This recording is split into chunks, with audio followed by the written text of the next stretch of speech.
Olá, sejam bem-vindos ao canal Estudos da Doutrina Espírita, onde estamos refletindo, estudando, buscando os recursos dos códigos de entendimento do Evangelho de Jesus na obra kardeciana.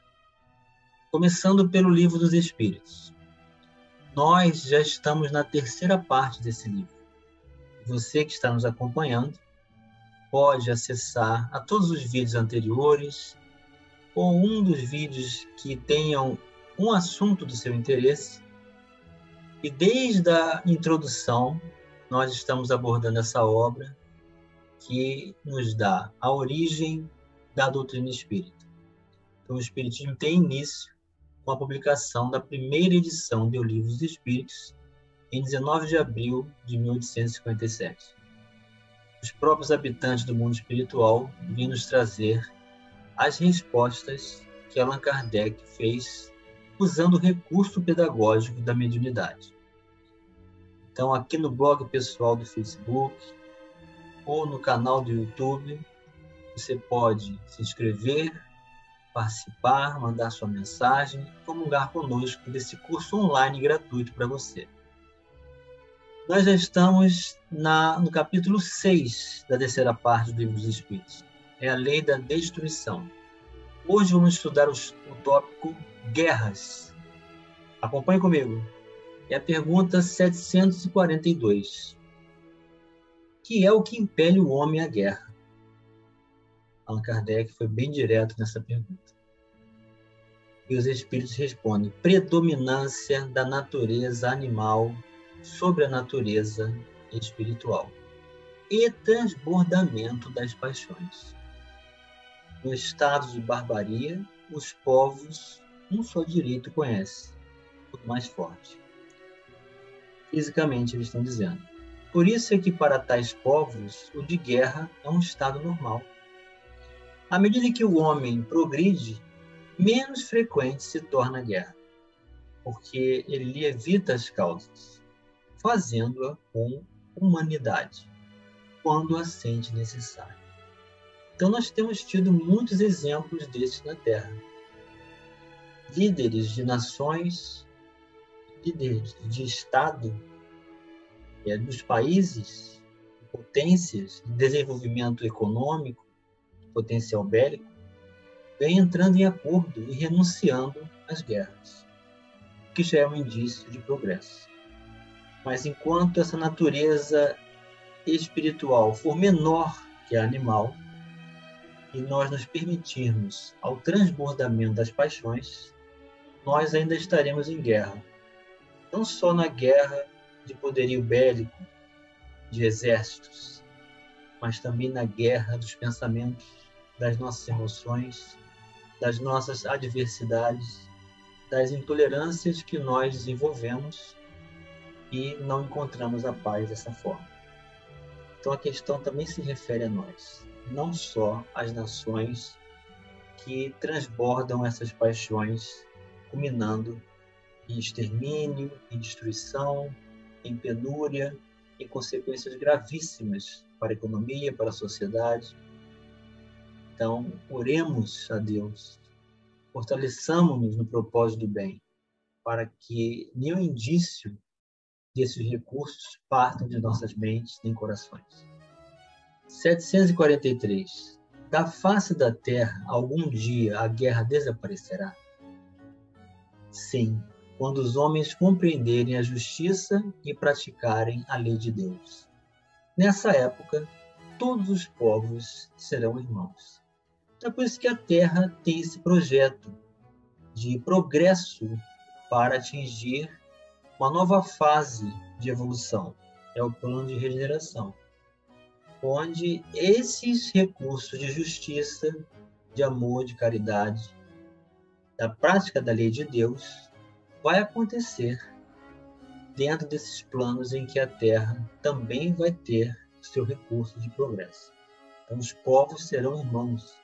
Isso já acontece nos mundos superiores, o que nos mostra, então, ser possível. É o que temos que acreditar, manter a esperança e fazer a nossa parte. 744. que objetivou a providência, tornando necessária a guerra? Os espíritos respondem: a liberdade e o progresso. Subpergunta A: desde que a guerra deve ter efeito produzir o advento da liberdade, como pode frequentemente ter por objetivo e resultado a escravização? Escravização temporária para esmagar os povos, a fim de fazê-los progredir mais depressa. Então, essa visão sempre da imortalidade, a visão de espírito, de horizontes, de recursos de aprendizagem, de progresso, são sempre apresentadas pelos instrutores da humanidade. Não enxergarmos a transitoriedade do mal é mantermos a nossa confiança absoluta nas diretrizes de transformação e melhoria e adaptação da maturidade de cada um de nós nesses recursos de progresso que acabam unindo pessoas, despertando novos recursos de ações na sociedade, descobertas, invenções, recursos facilitadores que fazem crescer a humanidade. Essa é a visão que os Espíritos nos trazem. 745. O que se deve pensar daquele que suscita a guerra para proveito seu? Grande culpado é esse, e muitas existências lhe serão necessárias para expiar todos os assassínios de que haja sido causa, porquanto responderá por todos os homens cuja morte tenha causado, para satisfazer a sua missão. Então, hoje nós temos o mecanismo da reencarnação para facearmos as consequências das nossas escolhas.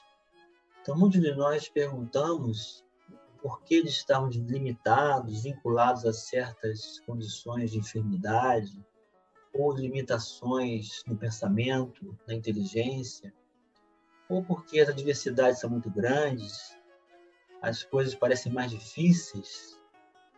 Nós estamos colhendo o que plantamos. Mas o objetivo da encarnação não é uma punição. É o convite à ressignificação de valores e ao progresso. Então, não encontraremos nessa condição a ideia de punição divina, mas sim de educação e retificação, porque todos nós somos seres conversíveis para o bem. E as limitações, as adversidades, nos convidam a essa reformulação. O outro tópico seguinte desse capítulo é o assassínio. É a pergunta 746. É crime aos olhos de Deus o assassínio? Tirar a vida de outra pessoa. Grande crime, pois que aquele que tira a vida ao seu semelhante corta o fio de uma existência de expiação ou de missão. Aí é que está o mal. Para tirar a oportunidade do encarnado de manter o seu concurso do processo expiatório que vive. Então, é um grande crime. Portanto, também vai recair sobre a necessidade de reencontro, reconciliação, de perdão, de acolhimento, um longo processo educativo para que os inimigos se reencontrem e aprendam a amar. 747. É sempre do mesmo grau a culpabilidade em todos os casos de assassínio? Já o temos dito, Deus é justo. Julga mais pela intenção do que pelo fato. Então, cada um de nós vai ter um nível de responsabilidade pelo grau de intenção, de cálculo do mal. Quanto ferimos a própria consciência nesse sentido? Aí está a razão direta da necessidade de retificação. 748. Em caso de legítima defesa, excusa Deus o assassino? Só a necessidade o pode excusar. Mas desde que o agredido possa preservar sua vida, sem atentar contra seu agressor, deve fazê-lo. Então, a legítima defesa é excusada da condição de retificação. Mas, em último caso, se tudo foi feito para manter a vida daquele que possa ter nos ameaçado, para tirar a nossa, então é legítima a defesa, mas não que seja um subterfúgio, uma escusa sem a tentativa de preservar a vida no máximo. Então, cada um vai ter o seu momento para discernir e para fazer essa escolha difícil. Deus nos abençoe. 749. Tem o homem culpa dos assassinos que pratica durante a guerra? Não, quando constrangido pela força, mas é culpado das crueldades que cometa, sendo também levado em conta o sentimento de humanidade em que possui. Então, o soldado que está dentro de um mecanismo de necessidade de cumprir ordens, ele está muito mais vinculado a uma responsabilidade de quem tomou essas ordens do que por ele mesmo. Então, as condições não recaem sobre si, a não ser que ele abuse e age com crueldade. Então, assim haverá uma intenção prejudicial e uma conexão longe dos propósitos do equilíbrio, das emoções e do bem. 750. Qual o mais condenável aos olhos de Deus? O parricídio ou o infanticídio? E cabe-nos aqui essa explicação. Parricídio é a morte dos pais, no caso pai ou mãe, avô ou avó. Infanticídio, morte das crianças. Então, os Espíritos respondem, ambos o são igualmente, porque todo crime é um crime. 751. Como se explica entre alguns povos, já adiantados, sob o ponto de vista intelectual, o infanticídio, seja um costume e esteja consagrado pela legislação? O desenvolvimento intelectual não implica a necessidade do bem. Os Espíritos estão sempre deixando isso bem claro para nós. São duas asas de evolução, da inteligência e da moral. Uma pessoa pode desenvolver a inteligência e não ter a moral dos valores éticos do bem. Então, não implica uma ser desenvolvida e a outra também. Um espírito superior em inteligência pode ser mau. Isso se dá com aquele que muito tem vivido sem melhorar, apenas sabe. Então, continuamos aprendendo bastante com as instruções dos espíritos, com os recursos pedagógicos de valores da moral, da responsabilidade em função das intenções, do conhecimento, quanto nós temos realizado em favor de atendermos a própria consciência e reconhecermos na humanidade inteira os nossos irmãos. Então, quando Jesus pronunciou o Pai Nosso, significa que todos somos filhos do mesmo Pai, logo somos todos irmãos. Então, é uma grande aberração a proposta de exercício de deflagrar uma guerra contra uma nação. É agir contra um próprio irmão. Então, que Deus seja realmente o nosso Pai e que sejamos irmãos em humanidade para que um dia essa condição de barbárie possa ser extinguida da face da Terra. Um grande abraço e até o próximo vídeo.